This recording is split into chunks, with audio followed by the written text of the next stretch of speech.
Shalom, all praises go to the Most High Yahweh Bahasham Yahweh Shai Bahasham HaKrakadosh double honor unto the elder apostles at Great Millstone for the teachings of the scriptures, among other things. Shalom to the sincere Akim across the world. Now, I wanted to do a quick update on Doag, the, well, I don't have, Doag the Edomite. Yeah, wait, let me get that one.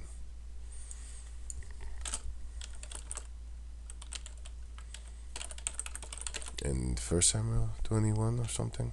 Doag, yeah, 1 Samuel 21. Now, in the other video before this, I showed that when it says here Doag the Edomite, it actually says Doag you call it Doag the Syrian, and then here it says Second Kings 16 and 6, if I'm correct.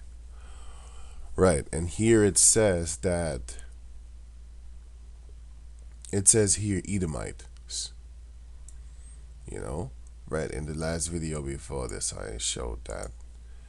Now, the reason why we also know that is that we have no dealings with these Edomites is because in the book of 1 Kings chapter 11, it will show you this.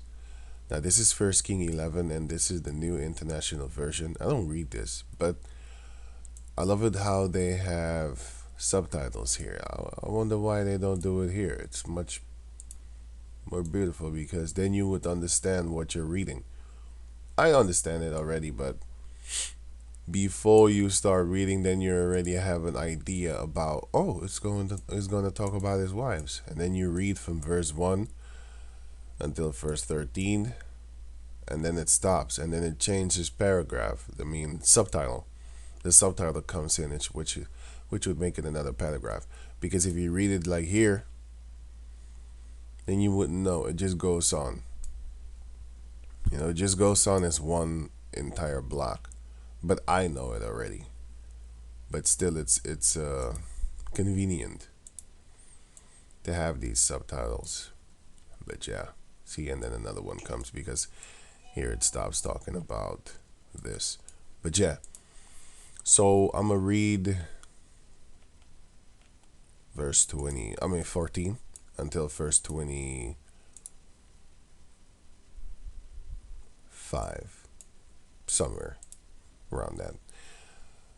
Now, King Solomon was being basically cursed by the Lord and being attacked by these other nations. Why? Because he sinned with his wives. He wasn't allowed to actually have, he was allowed, but it is not a smart thing for a king to seek a lot of women and a lot of riches and stuff like that. Deuteronomy chapter 17, verse 20. Let me see. Was it 20? Yeah, 15. Deuteronomy 17 and 15. Thou shalt in any wise set him king over thee, whom Yahweh thy power shall choose. One from among thy brethren shalt thou set king over thee. So only our own people can be king over us. Another nation cannot be a king over you. It is not allowed. It is against the will of Yahweh Bahasham Yahweh. Now, do they rule over us? Yes. Why? Because we have sinned. I'm going to just show you in the book of 1 Kings. And also I'm going to show you that Doag was not a Syrian that was among us, because we hated the Edomites. And that's also one of the reasons why these Edomites hate us until this day, because King David exterminated all the men in the land of Edom. I'm going to just read that right here. And this is what a king is supposed to not do. Right, so it says here, thou mayest not set a stranger over thee, which is not thy brother.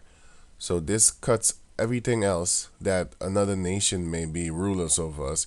You can also use this to show that these Arabs, because they say that then we are supposed to follow the Islam thing, because the last prophet is mentioned in the book of Deuteronomy I forgot which chapter, but it says that that a comforter shall be sent, and they want to link that comforter as Muhammad. Sorry, I'm yawning right now. It says here, verse 16, because this shows you we cannot put nobody else over us if you're not an Israelite. So we don't follow other prophets neither from other nations, whatever they call themselves, prophets or whatever, pastor, whatever. But he shall not multiply horses to himself, nor cause the people to return to Egypt, meaning in an Egypt state of mind, flee from Egypt, and also the philosophies of Egypt, which goes into also nowadays modern day Egypt is America, which goes into Christianity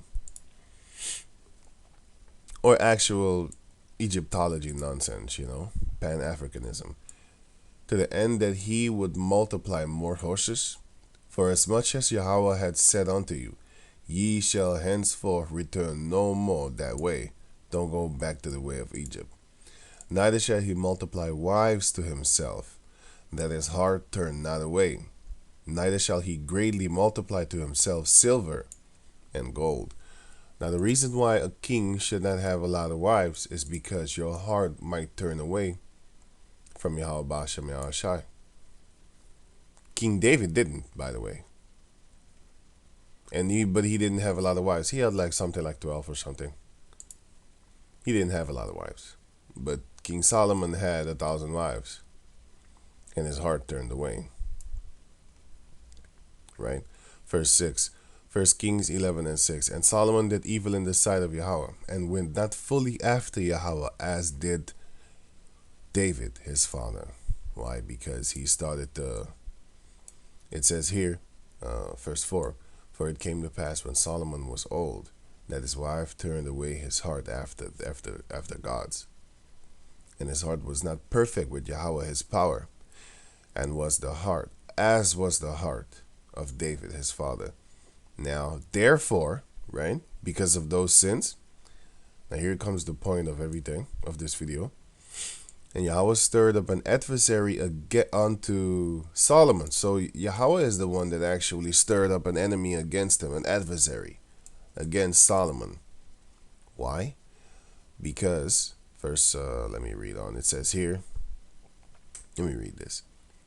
Then did Solomon build an high place for Chemosh, the abomination of Moab, which is their idol god thing, in the hill that is before Jerusalem, and for Molech, the abomination of the children of Ammon.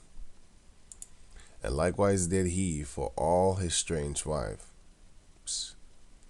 which burned incense and sacrificed unto their gods. And Yahweh was angry with Solomon, because his heart was turned from Yahweh, the power of Israel, which had appeared unto him twice. Right, so he was angry. And therefore Yahweh stirred up an adversary unto Solomon, Hadad, the Edomite. Now this is an Edomite. He was of the king's seed in Edom, so he was a royal family member. For it came to pass, when David was in Edom, and Joab the captain of the host was gone up to bury the slain, after he had smitten every male in Edom. For 6 months did Joab remain there with all Israel, until he had cut off every male in Edom, that Hadad fled, he and certain Edomites of his father's servant with him, to go into Egypt, Hadad being yet a little child. So the reason also why this guy had the balls to come against Solomon, because David, his father, King Solomon, his father, killed all the males in Edom. This shows you that we were never friends with these Edomites. So when it says here that, where is it? Sorry. Deuteronomy chapter 23, verse 7, thou shalt not abhor an Edomite. We know that is Assyrian. It's not an Edomite. And even if it was an Edomite, the scripture says, "And be ye perfect as your father." Let me get that real quick. But it's not an Edomite, by the way. But even if it was, you could still cut a person. If they're really stubborn and they still want to believe it.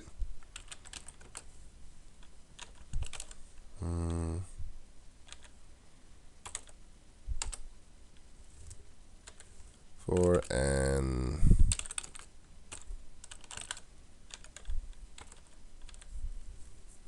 right. So even if they're stubborn and they say, "Yeah, it's Edomite, I don't believe it. It says Edom," because a lot of Jakes are like that. They'd be like, "Well, it doesn't say how. It says God, and it says in the book of Psalms, right? Yah, YAH. It does say that in one of these verses. King David called it says that he called him Yah. Or was it Yah?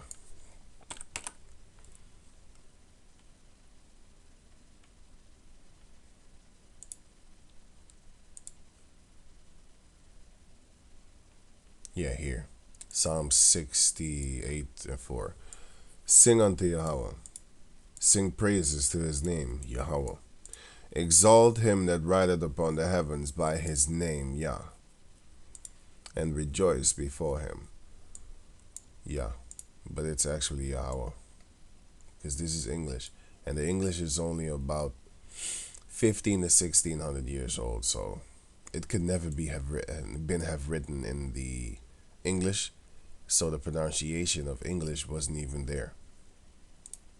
Right, so going back to over here, let's say somebody is really stubborn and they just refuse to see that this was actually an error, a clerical error, and it is Assyrian. Then you read this for them, Matthew 5:48. Be ye therefore perfect, even as your Father which is in heaven is perfect. So you need to be like the Father, right? It says here, Yahushua said this, by the way, Matthew 5:48. So Yahushua said, be perfect just as like your Father is perfect, right? So be like your Father, basically. He let him be an example, just like how Yahushua should be an example according to 1 John chapter 2. If you read that, then you will see that Yahushua is the example and should be an example for all of us. So if he tells you something and he's not a hypocrite, and so if he tells you something, he does it himself. Just like how the rich man came and then he told them, the rich man asked, what can I do to come up in the kingdom? And Yahushua looked at him and he said, sell everything that you have and then come follow me. The reason he said that is because he did it himself. You know? He gave up everything just to do this work. 1 John chapter 2 verse 4. He that saith, I know him, if you say you know Yahushua, which is here mentioned here, and keepeth not his commandments, right, is a liar, and the truth is not in him. But whoso keepeth his word, in him verily is the love of Yahweh perfected, because you keep his word. Hereby know we that we are in him. That's how you know that you are in Yahweh Bashem Yahushua. How? By keeping his word. He that saith he abideth in him, ought himself also so to walk, even as he walked. So if you say you abideth in Yahushua, meaning you are in Yahushua, abide, meaning, here, abideth is Old English for abide. Accept, basically dwell, it goes into dwell. Abide. Accept or act in accordance with. Obey. Observe. So if you say that you obey accordance in a manner conforming with, bring to an agreement. So he that saith he agreeth in him, ought himself also so to walk, even as he walked. So you need to walk like Yahushua, and Yahushua says you need to walk like Yahweh. Be perfect as Yahweh. Malachi 1 and 2. I have loved you, saith Yahweh. Yet ye say, wherein hast thou loved us? Was not Esau Jacob's brother, saith Yahweh? Yet I loved Jacob, and I hated Esau, and laid his mountains and his heritage waste for the dragons of the wilderness. So the Heavenly Father hates Esau.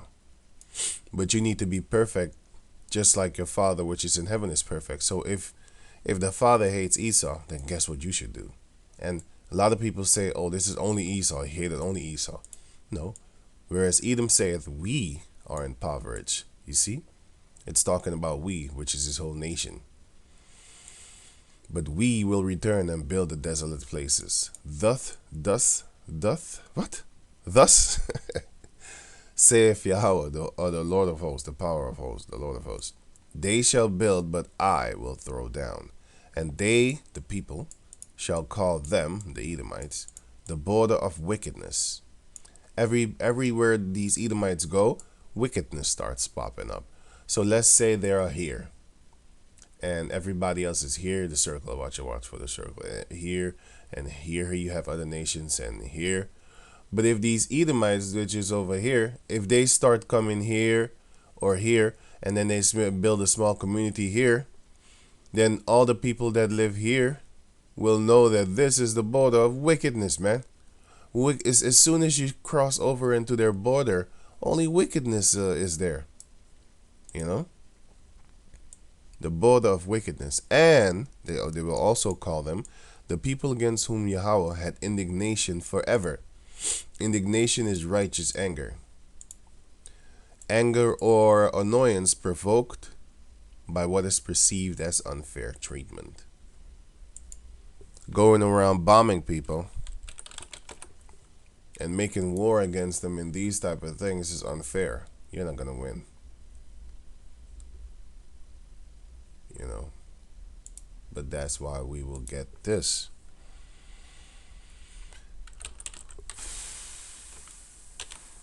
That's why we will get this. They can have their little pew pew. We will get this. This is the length difference. We will get this. It will be fun. even our women will be this. They will be taller. Right. And now going back to over here. So now people might say, oh, this is the Old Testament. In the Old Testament, the Heavenly Father hated Esau. Okay, in the New Testament now. Romans chapter 9, verse 13. As it is written, where? In the Old Testament, here. Jacob have I loved. This shows you also that the New Testament doesn't discard the Old Testament. People do, because of the hurtfulness that's in the Old Testament. So they wanna censor it, just like how they censor me on the comment board when I type something. If I type the word mother, they're blocking my stuff. If I type the word slut, they're deleting my stuff. I mean, they're deleting my stuff. You know, if I type this word, they call themselves Homo sapiens, right? So I poke fun at them. I'm not a Homo sapien. That's not in the Bible. You know, I know what it means, but I'm not that. I don't call myself that. Because that word make you think like, oh, so we are naturally gay people. No, we're not. We're not. You are. I'm not. I'm an earthling. I'm a man. I'm a man of the ground. Now it says here, Romans chapter 9, verse 13. As it is written, Jacob have I loved, but Esau have I hated. What shall we say then? Is there unrighteousness with the Heavenly Father? Yahweh forbid, God forbid. For he will have mercy on whom he will have mercy. That's what he said. Romans 9 and 15. For he saith to Moses, I will have mercy on whom I will have mercy, and I will have compassion on whom I will have compassion. He did that on King David. He didn't kill him for the murder that he'd committed. Nay, first the adultery. He didn't kill him for the adultery that he committed, and after that the murder that he committed. But he did curse him. He did break him in pieces spiritually and physically, mentally. Because King David even said it would have been better if I died. Because if you're alive and you're suffering, That's worse than death. If you die, you go back to the spirit realm and then, wait your turn to be judged again on the planet Earth, coming back as a baby. So, yeah, but now you know that in the Kings 11, First Kings 11, that we hated the Edomites. So they was never in our army. First Kings chapter 6, no, where is it? Second Kings chapter 16, verse 6. No, actually, I was looking at, I'm supposed to, something else here, sorry. No, that wasn't here then.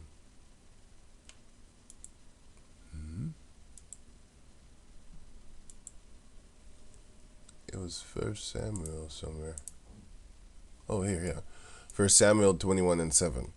Now a certain man of the servants of Saul was there that day, detained before Yahweh, and his name was Doeg, a Syrian,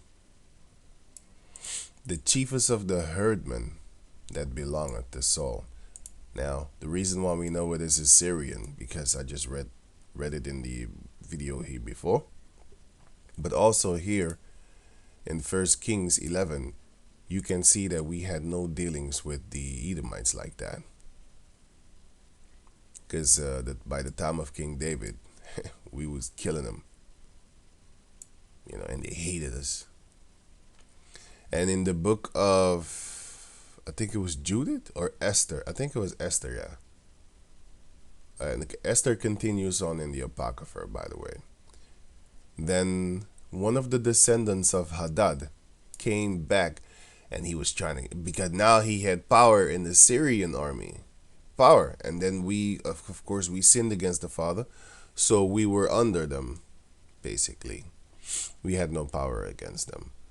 And then Hadad, he wanted all the Israelites to die. He wanted to kill them all. Oh, no, his descendant. I think it was Agite. Agite.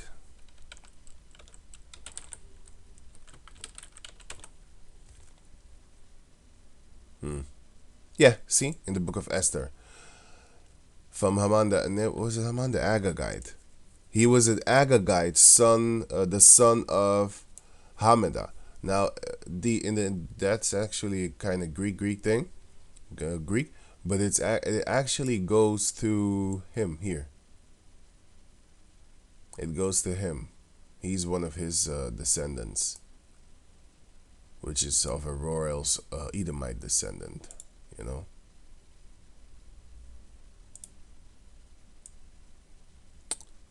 Yeah, it was in the book of Esther, if I'm correct, right? Haman the Hagagite. Let me double check that.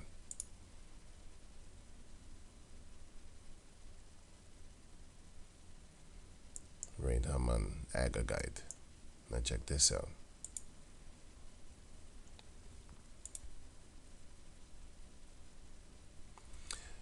Haman was a descendant of Agag, the king of the Amalekites, right? Agag. Check this out. According to Cheyenne and Black, this term is used to label Haman figuratively as a descendant of Agag, the enemy of Israel and the king of the Amalekites. And the Amalekites are Edomites. And let me see. The meaning is that there is an internecine struggle between the Jews and their enemies, the Israelites and their enemies, like that between Saul and Agag of old. And who is Agag?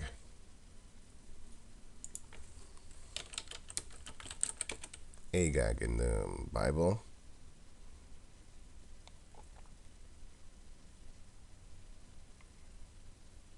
See? Oh, wait, I made a mistake. It wasn't from that time. It was even from the time of Saul, when Saul was in power.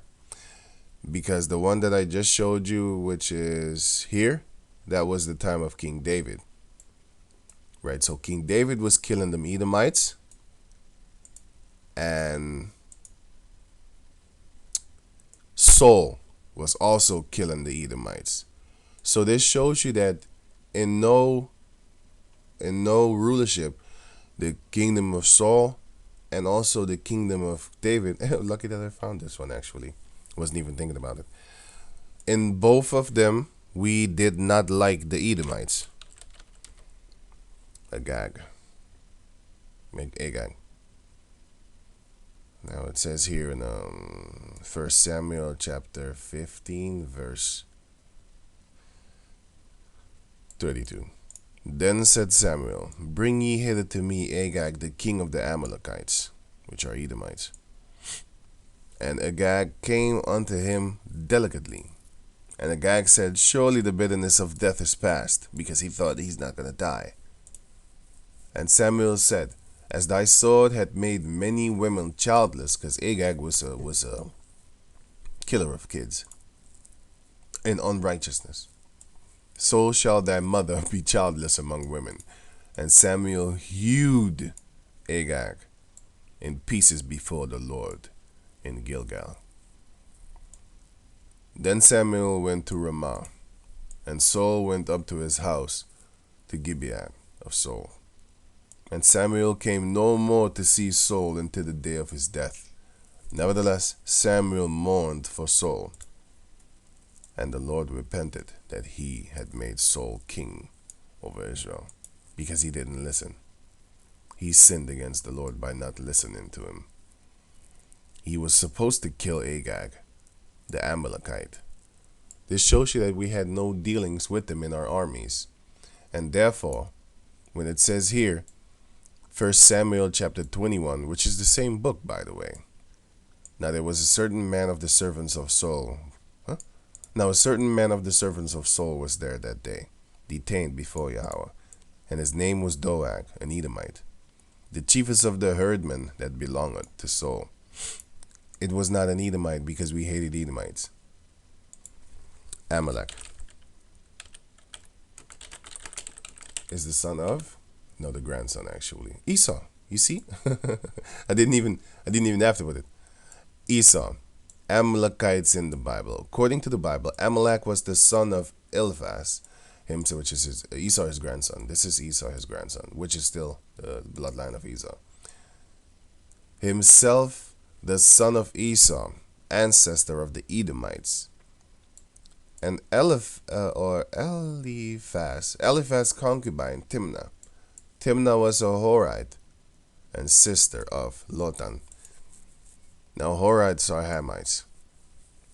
So these Edomites always had children with Hamites and also with the few and Ishmaelites, which Ishmaelites are our cousin, because yeah, actually Ishmael is our uncle. Yeah, uncles. It is the brother of Isaac, and Isaac is our forefather, right? And then it is Isaac his brother, and then Isaac his brother is Ishmael, his older brother. But you get the point. I hope you get the point. So basically that was it. So with that, I'm gonna say shalom.